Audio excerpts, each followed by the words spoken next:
The dust storm came without warning, the kind that rolled across the Colorado prairie like the earth itself had decided to breathe fire. Ethan Cole was tightening the last fence post when he saw it, an endless wall of brown, swallowing the horizon, roaring toward him. He cursed softly under his breath and moved fast, herding the horses into the barn before the storm could strike.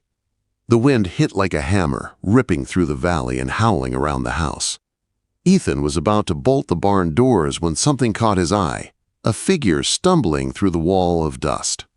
A woman, clutching something close to her chest, fighting for every step against the furious wind. "Papa!"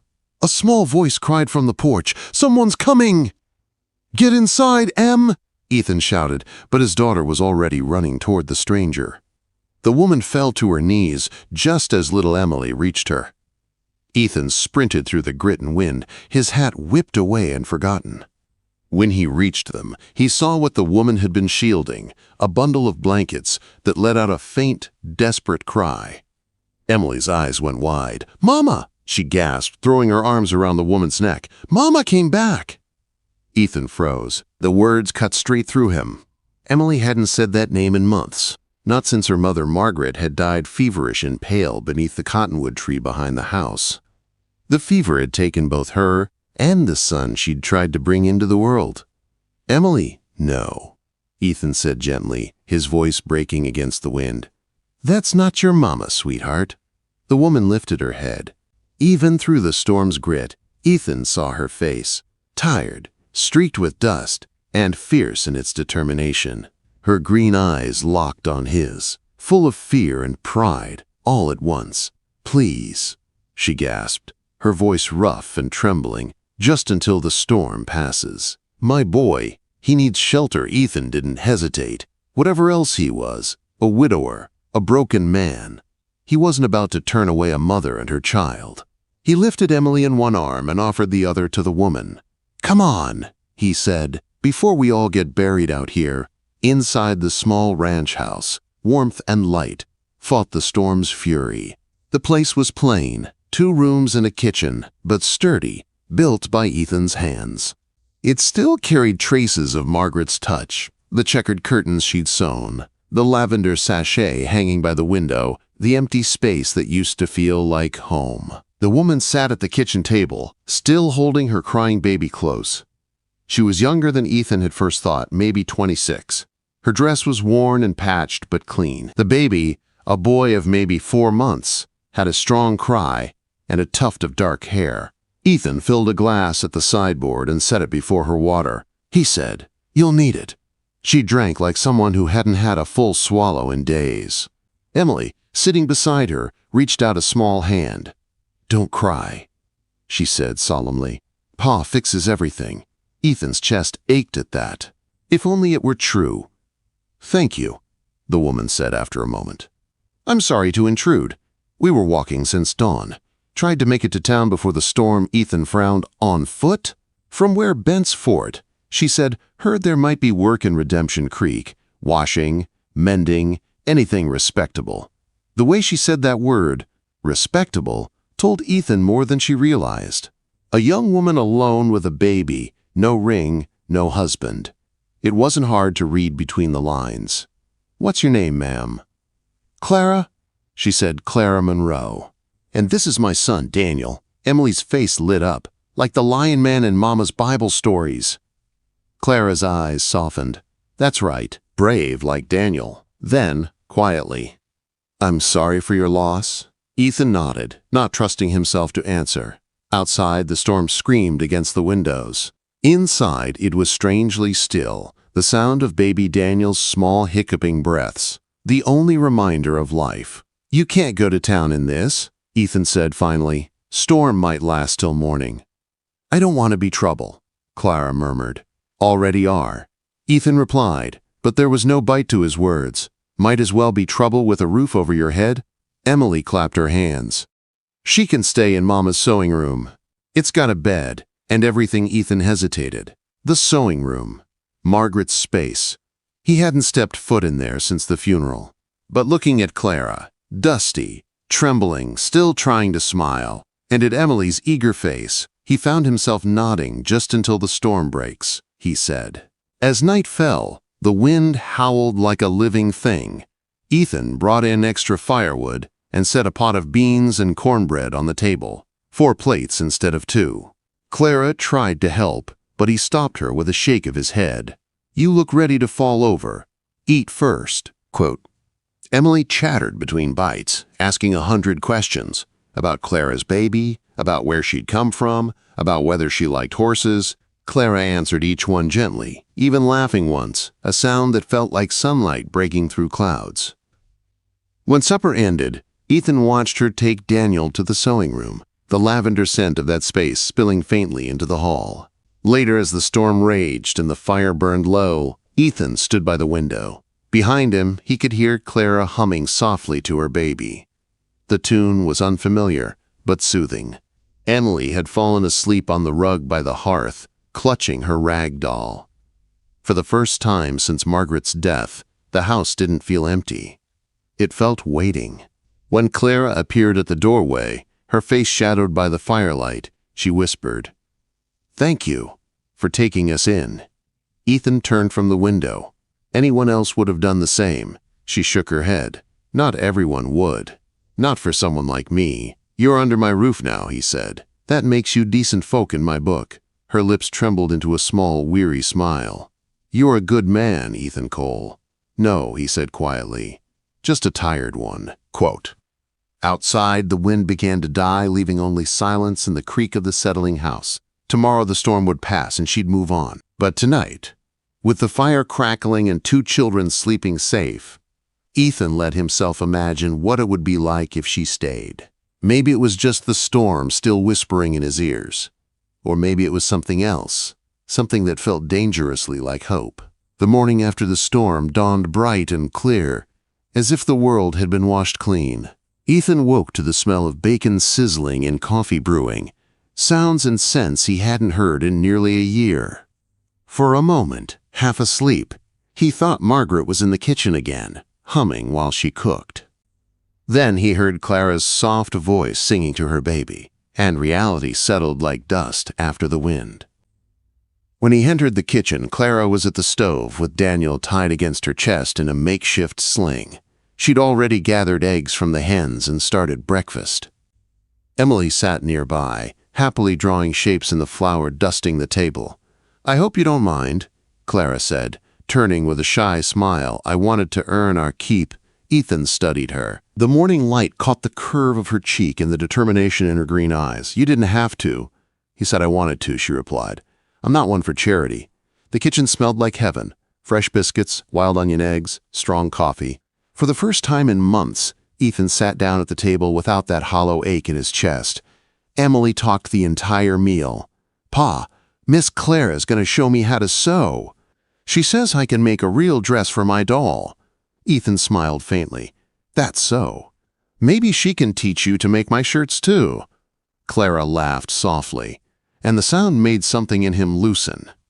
After breakfast, when the dishes were washed and the air outside sparkled with the after-rain freshness, Clara asked carefully, "Mr. Cole, I was wondering if you need help around here." "The garden needs tending, and there's mending to be done. Maybe I could stay a while, earn my keep proper." Ethan hesitated. The practical side of him said no. People in town already loved to gossip. A widower taking in an unmarried woman with a baby, well, that would feed their tongues for weeks. But when he saw Emily's face, hopeful, glowing, he couldn't bring himself to refuse. "I can't pay much." He said, "Room and board, mostly. Maybe a little extra come fall." Clara's relief was plain. "That's more than fair, thank you." "There'll be talk," he warned. "You ready for that?" She met his gaze steadily. "Let them talk. I've heard worse." And just like that, it was decided. By the end of the week, Clara had transformed the place. The kitchen cleaned, the garden was cleared of weeds, and the rag rug Margaret had woven was beating clean on the line. She worked hard, humming softly as she went. Daniel strapped to her chest like an extra heartbeat. Emily followed her everywhere, eager to help. Ethan found himself smiling more. The sound of Clara's laughter in the evenings, the smell of baking bread, the warmth that had returned to the house. It all stirred something in him he'd thought buried with Margaret. But peace on the frontier never lasted long. The trouble began when Ethan took Clara to town for supplies. Redemption Creek was a small settlement. One dusty main street lined with a general store, a saloon, a church, and a few houses. They hadn't even climbed down from the wagon when Mrs. Abigail Thornton, the banker's wife and self-appointed guardian of morals, spotted them. "Well, Ethan Cole," she called in a voice dripping with sugar and poison. "How nice to see you in town. And who might this be?" "This is Miss Monroe," Ethan said, helping Clara down. "She's helping out at the ranch." Mrs. Thornton's eyes flicked to the baby in Clara's arms. "Helping out, is she? How charitable of you." Her gaze slid to Clara's bare left hand and Mr. Monroe. "Will he be joining you soon?" Clara's spine stiffened. "There is no Mr. Monroe," she said quietly. I see Mrs. Thornton smiled, all teeth. "Well, how modern. Do take care, Mr. Cole." "You've a young daughter to consider," Ethan's jaw tightened. "I always do." He guided Clara into the store before he said something he'd regret. Inside, Mr. Patterson, the shopkeeper, was polite enough, but his wife wouldn't meet Clara's eyes. Clara kept her chin high, choosing only what they truly needed: flour, lamp oil, a bolt of cloth for mending. But Ethan could see the faint tremor in her hands. "Don't let them bother you," he said quietly. "I'm used to it," she replied. "But I hate that Emily will hear it. She's tougher than she looks."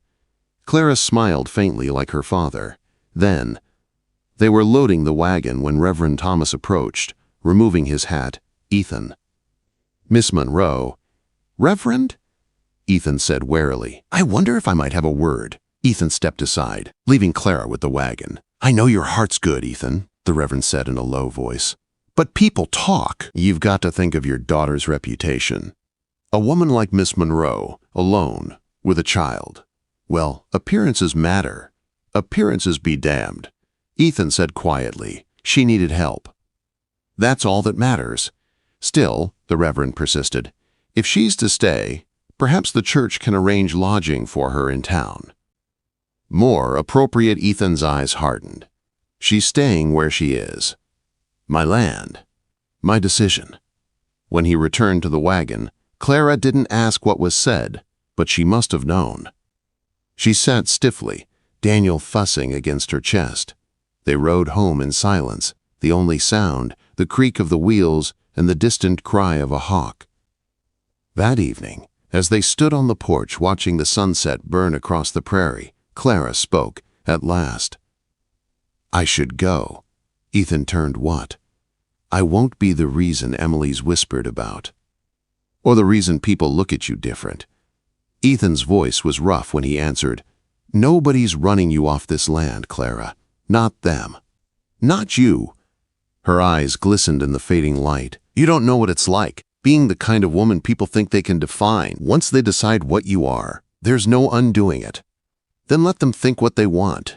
Ethan said, "I know who you are. That's enough." She looked at him, and for a heartbeat, something raw and unspoken passed between them. Then Daniel whimpered, and she turned away, whispering, "Good night, Ethan." When she was gone, he stood there a long time, watching the stars appear one by one. He told himself it was the right thing, to protect her, to protect Emily. But deep down, he knew it was already too late. The lines between duty and something deeper were blurring, and no amount of distance would stop what was coming. The thunder woke Ethan first, a low, distant rumble that rolled across the prairie like a warning. He sat up in bed, instinct prickling. Then came the flash of light, the crash that followed almost instantly, and Emily's frightened scream. He was out of bed before his mind caught up, heart pounding. When he burst into his daughter's room, she was sitting up, gasping, her little face flushed and tear-streaked. "Papa," she wheezed, "I can't breathe."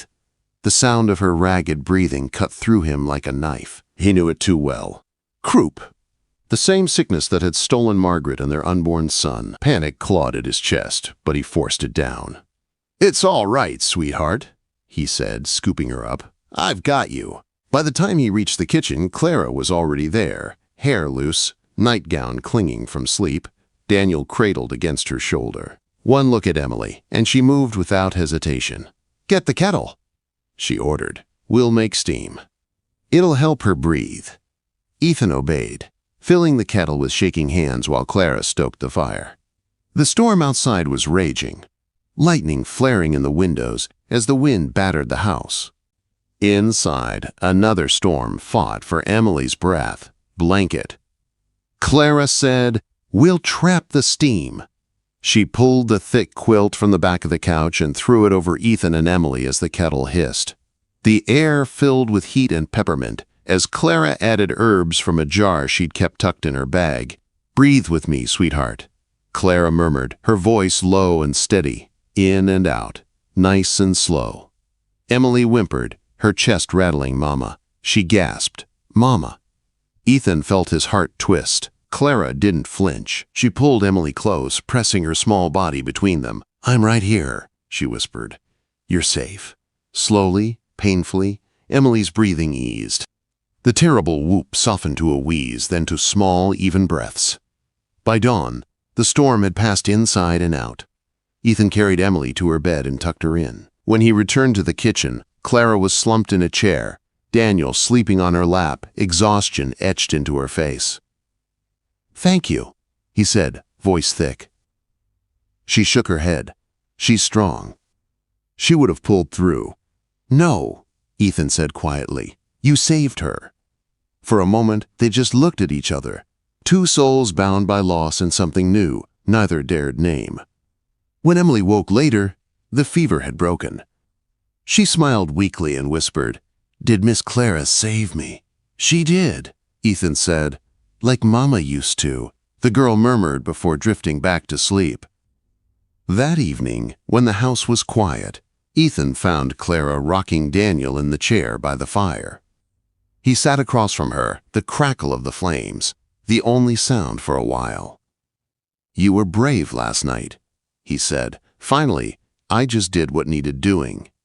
"You did more than that."